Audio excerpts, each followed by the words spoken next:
airplane flying in sky dives with a speed of 360 km per hour in a vertical circle of radius 200 meter. मैं पहले मैं बता दूं vertical circle ऐसे होता है, ठीक है। The weight of the pilot sitting in it is 75 kg.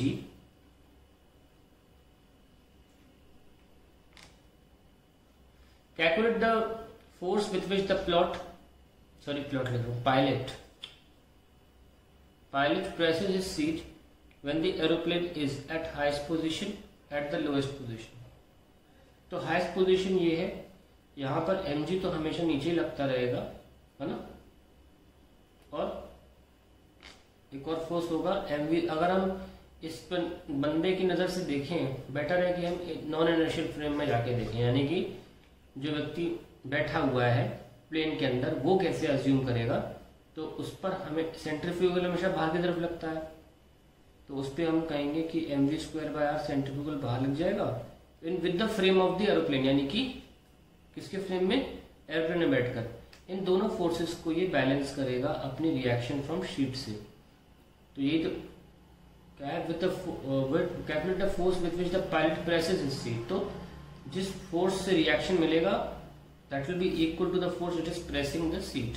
तो बॉटम मोस्ट पे R will be equals to mg plus mv²/r, and we already have the speed as well as we have the mass, no issues with that.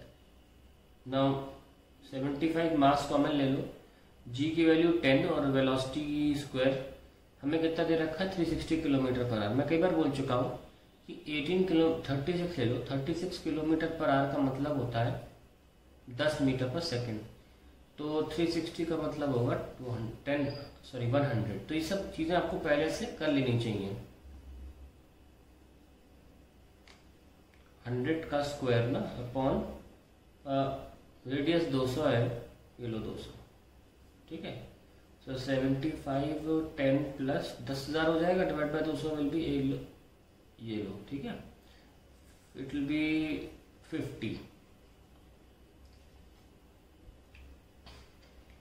75 into 660, तो it will be 4.5, अभी 45 आ गया। सही किया calculation, हाँ 85 आएगा। तो 4500 newton is the reaction at the bottom. Now at the top most position check कर लेते हैं। टॉप मोस्ट पोजीशन पे यहाँ जा रहा होगा वो, और नीचे टाइम जी लग ही रहा है। और हम अगर प्लेन के रेफरेंस में देखें तो सूडो फोर्स बाहर लगेगा हमेशा mv²/r।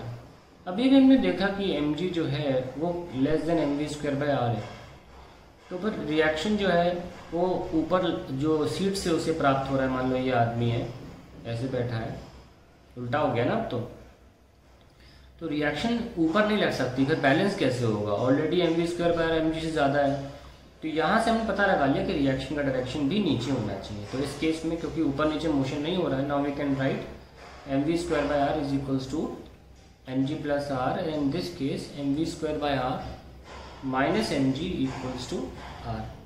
Now let's solve it. mv²/r हम मास कॉमन ले सकते हैं। स्पीड हमने 200 निकाली थी, 200 है ना, हाँ 200 नहीं 100 निकाली थी। 100 का square upon 200 minus 10, so 75, this was 50 minus 10 and that will make it 45 3000। तो ये आपका टॉप मोस्ट पे रिएक्शन होगी आंसर, और वहाँ पे 4500।